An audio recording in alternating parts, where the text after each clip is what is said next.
أفلا يتدبرون القرآن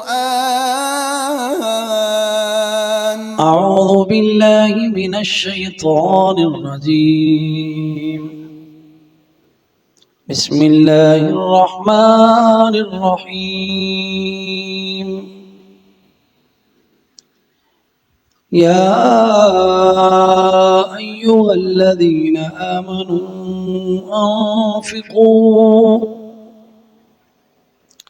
أنفقوا مما رزقناكم من قبل أن يأتي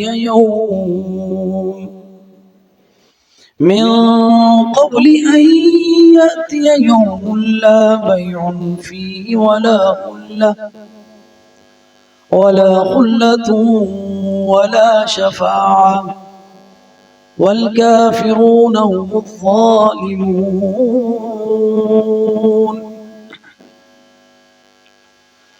الله لا إله إلا هو الحي القيوم لا تأخذه سنة ولا نوم له ما في السماوات وما في الأرض من ذا الذي يشفع عنده إلا بإذنه يعلم ما بين أيديهم وما خلفهم ولا يحيطون بشيء من علمه إلا بما شاء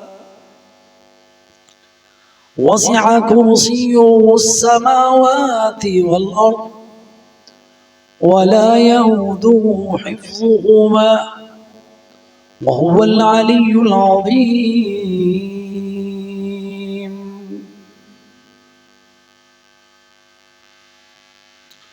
یا ایھا الذین آمنو، اے وہ لوگو جو ایمان لائے ہو. یہ وہ ندا ہے اللہ کی طرف سے، اور اللہ نے ہمارا نام مسلم رکھا، اور اللہ نے ہمارا نام ایمان والے رکھا، اور یہ ندا اللہ سبحانہ و تعالیٰ کی ہے ایمان والوں کے لیے. اے وہ لوگوں جو ایمان لائے ہو، ایمان کے حوالے سے اللہ ایمان والوں کو بلاتا ہے، یہ اعزاز بھی ہے ایمان والوں کا. اے وہ لوگوں جو ایمان لائے ہو. حکم کیا آیا؟ انفقو، خرچ کرو اللہ کی راہ میں، یعنی انفاق فی سبیل اللہ کا حکم آیا. تو یہ زندگی جو ہے انسان کی، اس میں وہ خرچ کرے تاکہ قیامت کے دن کے لیے ذخیرہ کر لے. اس دن وہ کام آئے گا مال. یہ جو آج اللہ کی راہ میں خرچ کر رہے ہو اپنی زندگی میں اپنے ہاتھ سے، اس وقت کہ جب تم خود بھی ضرورت مند ہو، تمہارے سامنے تمہاری ضرورتیں کھڑی ہیں، لیکن ان کو پسے پشت ڈالتے ہوئے اللہ کی راہ میں خرچ کرو، وہ مال تمہارے کام آئے گا کل قیامت کے دن. اس دن فائدہ دے گا. تو خرچ کس میں سے کرنا ہے؟ مما رزقناکم، اس میں سے جو ہم نے تمہیں رزق دیا ہے. یہاں پہ مقدار کا ذکر نہیں ہے. اللہ کو پتہ ہے میں نے اپنے بندے کو کتنا دیا ہے. اگر وہ جو اس کے پاس تھوڑا سا بھی ہے اس میں سے بھی وہ خرچ کرتا ہے، تو اللہ مقداروں کو نہیں دیکھتا، اللہ دلوں کو دیکھتا ہے. ایک صحابی آئے نا، ان کے پاس مال خرچ کرنے کے لیے کچھ بھی نہیں تھا، تو انہوں نے یہودی کے ایک باغ میں مزدوری کی کہ پانی کنویں سے نکالتے تھے، اور ایک ایک ڈوکے پر ڈول پر ایک کھجور ملتی تھی. ساری رات انہوں نے مزدوری کی، اور جو کھجوریں آئیں وہ نبی صلی اللہ علیہ وسلم کی خدمت میں پیش کر دیں. مما رزقناکم، جو اللہ نے تمہیں دیا اس میں سے خرچ کرو. من قبلی، اس دن کے آنے سے پہلے ان یأتی یوم، کہ وہ دن آ جائے. کیسا دن ہے؟ یوم، ایسا وہ دن لا بیع فیہ، اس میں کوئی تجارت نہیں ہوگی، اس میں کوئی خرید و فروخت نہیں ہوگی. ولا خلۃ، کوئی دوستی کام نہیں آئے گی، کوئی صداقت یعنی رفاقت، دوستیاں، تعلقات، واسطے، وسیلے، خلہ کوئی کام نہیں آئیں گی، محبتیں کام نہیں آئیں گی. خلہ خلیل سے. اور کیا فرمایا؟ ولا شفاعہ، اور نہ ہی کوئی سفارش کام آئے گی.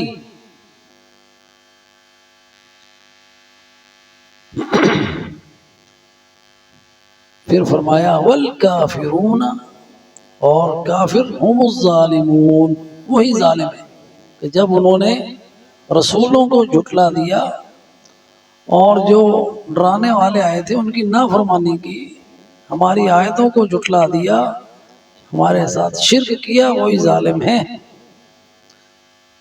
تو یہ آیت آپ دیکھیں کہ اس سے پہلے جو ذکر ہوا ہے نا، وہ قصہ ہے طالوت اور جالوت کا، جس میں قتال کا ذکر ہے، جنگ کا ذکر ہے. تو جہاد کے لیے، قتال کے لیے، ایک تو انسان اپنی جان صرف کرتا ہے اللہ کی راہ میں، اور یہاں پھر جان کے بعد جو عزیز ترین چیز ہے انسان کے نفس کے نزدیک، وہ مال ہے، کہ مال بھی اللہ کی راہ میں خرچ کرتا ہے اور جان بھی. جیسا کہ فرمایا اللہ سبحانہ و تعالی نے ان اللہ اشتری من المؤمنین انفسهم واموالهم بان لهم الجنہ، اللہ نے خرید لی ہے مومنوں سے ان کے جان و مال کہ ان کے لیے جنت ہے. اس کے بعد یہ آیت آئی، عظیم آیت ہے، آیت الکرسی. فرمایا اللہ، وہ اللہ لا الہ، کوئی معبود نہیں برحق سچا، لا معبود بحق الا ہو، کوئی سچا معبود نہیں سوائے اس کے، کوئی عبادت کے لائق ہے ہی نہیں، صرف وہی عبادت کے لائق ہے. یہ اللہ کا دعویٰ ہے. اور پھر اس دعوے کی دلیل آگے ساری آیتیں، یہ 11-12 دلیلیں دی کہ کیوں وہ عبادت کے لائق ہے اور دوسرے کیوں عبادت کے لائق نہیں ہیں. وہ اللہ ہے جو عبادت کے لائق ہے، اس کے سوا معبود تو لوگوں نے بہت سے بنائے ہیں، حجر شجر اپنے جیسے انسان، لیکن وہ سب معبودان باطلہ ہیں. سچا معبود اللہ ہے، اللہ لا الہ الا ہو، یہی لا الہ الا اللہ ہے. پہلے نفی ہے لا الہ، پھر اس بات ہے اللہ، لا الہ الا اللہ، یہی معنی لا الہ الا اللہ کا ہے.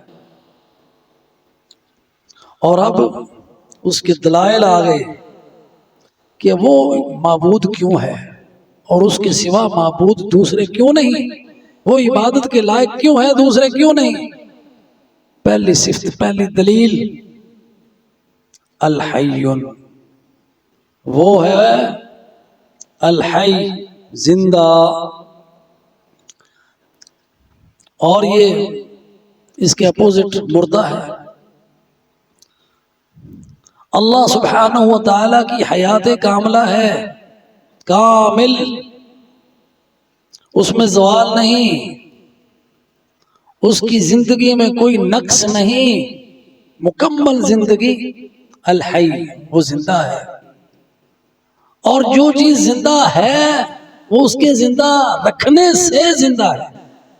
الحی اسم فاعل بھی ہے، وہ زندہ رکھنے والا، وہ خود بھی زندہ ہے. جب کچھ نہیں تھا تو وہ تھا، جب کچھ نہیں ہوگا وہ ہوگا. کل من علیہا فان ویبقى وجہ ربک ذو الجلال والاکرام. اس کی زندگی کامل ہے، ہر چیز نے فنا ہونا ہے اس نے ہمیشہ سے وہ زندہ ہے، ہمیشہ زندہ رہے گا، اور جہاں جہاں زندگی ہے وہ اس کی محتاج ہے، وہ کسی کا محتاج نہیں۔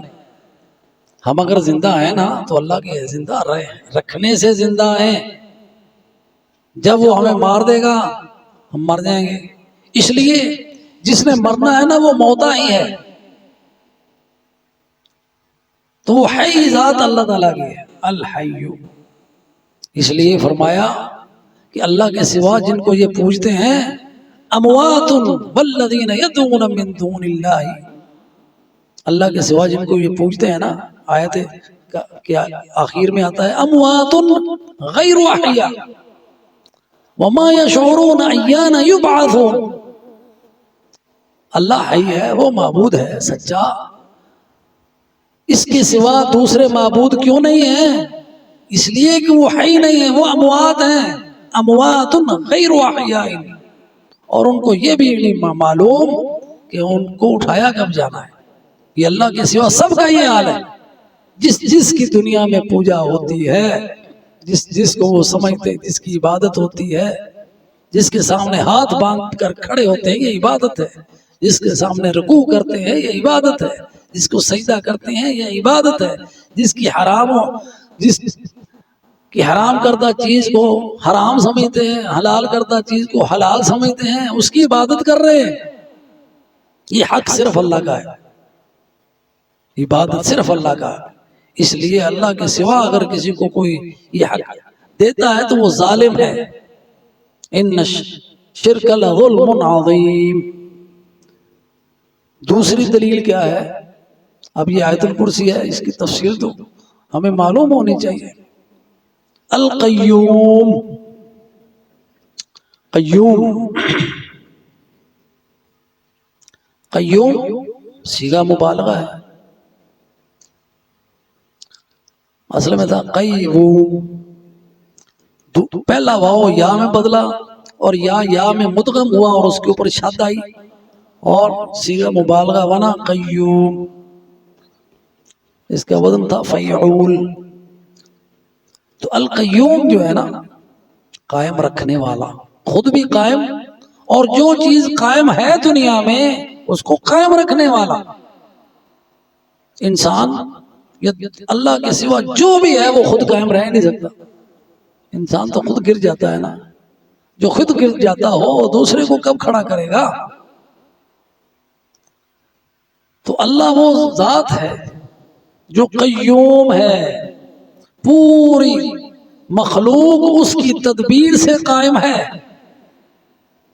ساری مخلوق اس نے قائم کی ہوئی ہے، جب وہ چاہے گا اس کو ختم کرنا، قائم نہ رکھنا، وہ قائم نہیں رہے گی۔ زمین و آسمان کو اللہ تھامے ہوئے، یمسک السماوات والارض ان تزولا ولئن زالتا ان امسکہما من احد من بعدہ انہ کان حلیما غفورا۔ جو زمین و آسمان قائم ہے نا، گر نہیں رہے، یہ کسی بابے نے نہیں تھامے ہوئے، جیسے کئی لوگوں کا باطل عقیدہ ہے ہمارے ادھر بر صغیر میں، لو جی انہوں نے تھمے آسمان، اللہ نے تھاما ہوا ہے، اللہ قرآن میں بتاتا ہے، اللہ سچا ہے، اللہ تھامتا ہے، اس کے سوا کوئی اور تھام نہیں سکتا ان کو، تھامے گا کیا؟ ادھر کسی کی پہنچ ہے آسمانوں تک؟ وَلَئِنْ زَالَتَا، اگر وہ اپنی جگہ پہ نہ قائم رہیں، زائل ہو جائیں، کون ہے اللہ کے سوا جو ان کو تھامے؟ وہ ہے قیوم، وہ عبادت کے لائق ہے، اس کے سوا ہے کوئی؟ یہ دوسری دلیل آ گئی۔ اس کے بعد تیسری دلیل، لا تأخذه سنة،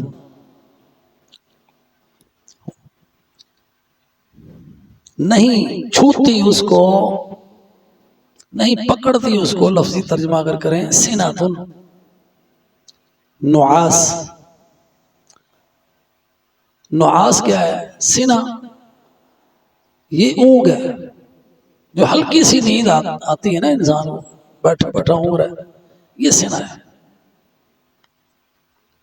اللہ سبحانہ و تعالیٰ کو اونگ بھی نہیں آتی، ولا نوم، اور نہ وہ سوتا ہے، نہ اس کو نیند ہے نہ اس کو اونگ ہے، وہ محتاج ہی نہیں آرام کا۔ اللہ سبحانہ و تعالیٰ کے سوا جتنے بھی ہیں وہ سارے کے سارے جو ہے نا مخلوق جو ہے وہ سوتی ہے، انسان ہیں، حیوان ہیں، حتیٰ کہ ہم دیکھتے ہیں کہ یہ درخت بھی رات کو آرام کرتے ہیں۔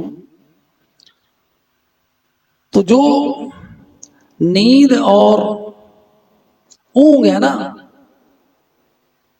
یہ موت کی بہنیں ہیں، موت کی بہن ہے نیند، کہ انسان جب سوتا ہے تو پنجابی میں محاورہ ہے نا، سویا ستا مویا ایک برابر، تو وہ قیوم لا تأخذ سنۃ ولا نوم۔ اب ایک اور دلیل آ گئی، لہ ما فی السماوات وما فی الارض، جو کچھ زمین و آسمان میں ہے سب کچھ اسی کا ہے، اس کے سوا کوئی ہے مالک؟ زمین و آسمان کا وہی مالک ہے، اور زمین و آسمان کیا جو ان کے منہ میں ہے اس کا بھی وہی مالک ہے۔ کوئی چیز، کسی چیز کا اللہ کے سوا کوئی مالک نہیں ہے، اس لیے وہ معبود ہے۔ ایک اور صفت، اب میں گنتی بھول گیا ہوں کون سی ہے، پہلی صفت حی قیوم، دوسری لا تأخذ سنۃ ولا نوم، تیسری لہ ما فی السماوات وما فی الارض، چوتھی من ذا الذی یشفع عندہ الا باذنہ، کون ہے جو شفاعت کرے اس کے ہاں سوائے اس کے اذن سے؟ کوئی نہیں۔ اس کا معنی من ذا الذی کا جو ہے نا معنی، یہ جو سوال ہے نا کون ہے، اس کا معنی کوئی نہیں، کوئی نہیں جو اس کے پاس شفاعت کرے، الا باذنہ ہی، اس کے اذن کے بغیر، اس کے اذن کے بغیر سفارش تو کیا کوئی بول نہیں سکے گا۔ جی جیسا کہ قرآن میں اللہ تعالیٰ نے بتایا ہے، ہاں جی، لا يتكلمون الا من اذن له الرحمن ورضي له قولا، کوئی نہیں بات کرے گا سوائے اس کے جس کو اللہ اذن دے گا، اس کے ہاں کسی کو بولنے کی مجال ہی نہیں، اس کے اذن سے ہوگا۔ اللہ سبحانہ و تعالی کا اذن ہوگا، اللہ کے ہاں کوئی بندہ کسی کو نفع نہیں دے سکتا، اور اسی نفع میں شفاعت بھی ہے، سمجھے بات؟ اور یہ شفاعت بھی اللہ کے اذن سے ہوگی، اللہ جو شفاعت کرنے والا ہے اس کو اذن دے گا کہ شفاعت کر لو، اور کس کے حق میں کرنی ہے اس کا بھی اذن ملے گا کہ ہاں اس کے بارے میں کر لو، اس کے بارے میں اذن نہیں ہے، اس کے بارے میں ہے۔ من ذا الذی یشفع عندہ الا باذنہ، یہ اللہ تعالیٰ یہ ہے عبادت کے لائق۔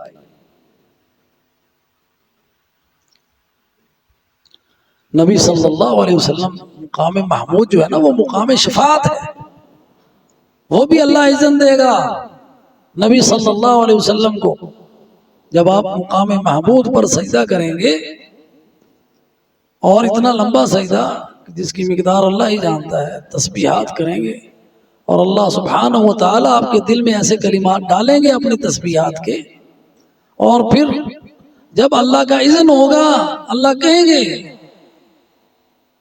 یا محمد صلی اللہ علیہ وسلم ارفع راسک، اٹھائیے اپنا سر، اب یعنی سجدے سے سر اٹھا لیجئے، اشفع تشفع، یہ اذن ہے، یہ محمد الرسول اللہ صلی اللہ علیہ وسلم کو اذن ملا، اشفع تشفع، آج شفاعت کیجئے، آپ کی شفاعت کو ہم قبول کریں گے۔ من ذا الذی یشفع عندہ، اس کے بعد اور صفت اللہ کی، یعلم ما بین ایدیہم وما خلفہم، یعلم ما بین ایدیہم، یعنی وہ اعمال جو ان کے سامنے ہیں ظاہر.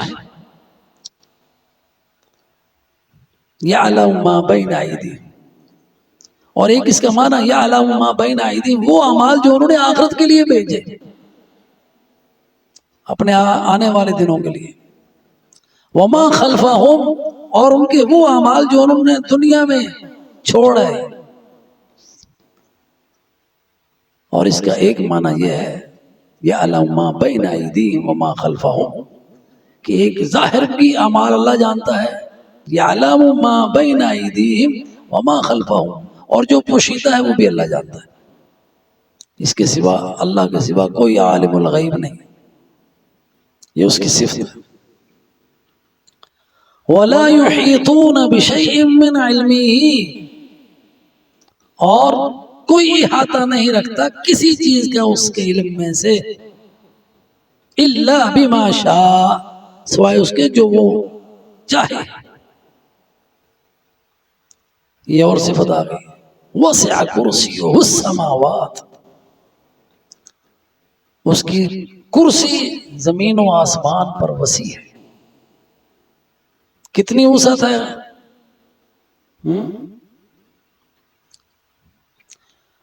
کرسی جو ہے اللہ سبحانہ وہ عرش کے نیچے ہے، اس کے بعد عرش ہے. اس کی وسعت کا اندازہ اگر آپ نے لگانا ہے نا، یہ ہماری زمین جو ہے نا، یہ تو کچھ بھی نہیں ہے. جو پہلا آسمان ہے جس میں یہ سارے ستارے اور سیارے ذرات کی طرح اڑ رہے ہیں، اس آسمان کی، پہلے آسمان کے سامنے یہ حیثیت ہے جو صحرا میں ایک چھلا پھینک دیا جائے. وہ ایک چھلا جو ہے نا، وہ پہلا آسمان ہے، اور پورا صحرا دوسرا آسمان. اسی طرح دوسرا آسمان تیسرے آسمان کے سامنے ایسے ہی ہے جیسے رنگ پڑا ہوا ہوا صحرا میں. تیسرا آسمان چوتھے کے سامنے ویسے، چوتھا پانچویں کے سامنے، پانچواں چھٹے کے سامنے، اور یہ چھ آسمان اور ساتویں کے سامنے اسی طرح ہے جیسے رنگ پڑا ہو صحرا میں. اور ساتوں آسمان اللہ کی کرسی کے سامنے ایسے ہیں جیسے رنگ پڑا ہو صحرا. اور عرش عظیم ہے اللہ تعالیٰ کا، عرش عظیم. لا الہ الا اللہ العظیم الحلیم، لا الہ الا رب العرش العظیم. وسع کرسیہ، اور کرسی وہ ہے جو موضع قدمین، جس کے پاؤں رکھے جاتے ہیں، وہ اتنی وسیع ہے، تو عرش کتنا وسیع ہوگا. اور یہ کرسی ہماری ان کرسیوں کی طرح نہیں ہے. یہ کرسی ویسی ہے جیسے اس کی شان کریمی کے لائق ہے. وسع کرسیہ السماوات والارض، کرسی اس کی زمین و آسمان سے بھی وسیع ہے. ولا یؤودہ حفظہما، اور اس پر بھاری نہیں ہے ان کی حفاظت کرنا. یعنی اتنی بڑی مخلوق ہے اور وہ حفاظت نہ کر سکے، ایسا نہیں ہے. اس لیے وہ معبود ہے. کتنی صفات کی نمائی. ولا یؤودہ حفظہما، یعنی ان کا زمین و آسمان کی حفاظت کرنا اس کے لیے کوئی مشکل نہیں، اس کو تھکاتا نہیں، اس پر بوجھل نہیں ہے. اور اس میں زمین و آسمان کو قائم کرنے میں، سارا نظام چلانے میں اس کو کوئی مشقت پیش نہیں آتی. وہ ہے اللہ، وَهُوَ الْعَلِيُّ الْعَظِيمُ، اور وہ العلی ہے. العلی علو، بلند، مرتفع. اور العلی قاہر، غالب، اس اپنی قدرت میں. العظیم، عظمتوں والا. یہ وہ آیت ہے کہ نبی صلی اللہ علیہ وسلم نے ابی بن کعب سے پوچھا کہ ایو آیت معک من کتاب اللہ اعظم، ابی بن کعب جو تھے نا وہ قرآن کے عالم تھے. نبی صلی اللہ علیہ وسلم نے ان سے پوچھا ہے کون سی آیت ہے جو عظیم آیت ہے قرآن کی؟ تو انہوں نے کہا آیت الکرسی. تو نبی صلی اللہ علیہ وسلم نے مبارک دی، فرمایا تمہیں مبارک ہو علم اے ابا المنظر. یہ ان کی کنیت تھی ابی بن کعب کی. تو یہ عظیم آیت ہے، اس لیے عظیم ہے کہ اس میں اللہ کی صفات ہے. اسی طرح سورۃ الاخلاص ہے، ثلث القرآن اس کو کہا گیا اس لیے کہ وہ صفت الرحمن ہے. ایک صحابی تھے نا جو ہر رکعت میں پڑھتے تھے، تو اللہ کے رسول نے کہا پوچھو جا کے یہ ہر رکعت میں کیوں پڑھتا ہے؟ تو اس نے یہ جواب دیا کہ اس میں میرے رحمان کی صفت ہے اور مجھے پسند ہے. تو اللہ کے رسول نے کہا اس کی محبت، سورہ اخلاص کی محبت تجھے جنت میں لے جائے گی. تو یہ وہ آیت ہے، عظیم آیت، کہ جو قرآن کی عظیم آیت ہے. اعظم آیت قرآن میں آیت الکرسی ہے. تو جو شخص اس آیت الکرسی کی تلاوت کرتا ہے ہر نماز کے بعد، اس کے اور جنت کے درمیان جو فاصلہ ہے نا وہ صرف موت کا ہے. تو میں اپنے جیسے ان دوستوں سے کہتا ہوں کہ دیکھیں جن کو دوسرے اذکار مشغول کر دیتے ہیں اور وہ باجماعت بدعت کے طور پر جو نبی صلی اللہ علیہ وسلم کا طریقہ بھی نہیں ہے. ایک بندہ نعرہ لگاتا ہے افضل الذکری، پھر وہ لا الہ الا اللہ شروع کر دیتے ہیں. نبی صلی اللہ علیہ وسلم کا یہ طریقہ نہیں تھا. آیت الکرسی کے بارے میں بتایا ہے. تو یہ جو سنت طریقہ ہے جو جنت میں لے جانے والا ذکر ہے اس سے آپ مشغول ہو گئے، پھر آیت الکرسی کی طرف پڑھی آپ نے. وہ جو اذکار نبی صلی اللہ علیہ وسلم نے بتایا وہ کہاں گئے؟ تو اس لیے جو اب انسان بدعات میں پڑ جاتا ہے تو وہ مسنون اذکار جن کی فضیلت آپ نے بتائی ہے اس بدعت کی نحوست کی وجہ سے وہ اذکار چھوٹ جاتے ہیں، کیونکہ بدعت آتی ہے سنت نہیں رہتی پھر. تو لہذا اس بات کا اہتمام کریں جیسا کہ نبی صلی اللہ علیہ وسلم کی سنت مبارکہ کہ ہر نماز کے بعد 33 دفعہ سبحان اللہ، 33 دفعہ الحمدللہ، 33 دفعہ اللہ اکبر، اور گنتی پوری کرنے کے لیے لا الہ الا اللہ وحدہ لا شریک لہ لہ الملک ولہ الحمد وہو علی کل شیء قدیر. اس کے بعد آیت الکرسی اور 3 قل جو ہے وہ. تو یہ اگر انسان اس کا اہتمام کر لے تو اللہ کے رسول صلی اللہ علیہ وسلم کی زبان اطہر سے اس کے لیے بشارت ہے جنت کی. اللہ ہمیں اس پر عمل کرنے کی توفیق عطا فرمائے. آمین. وآخر دعوانا عن الحمد للہ رب العالمین.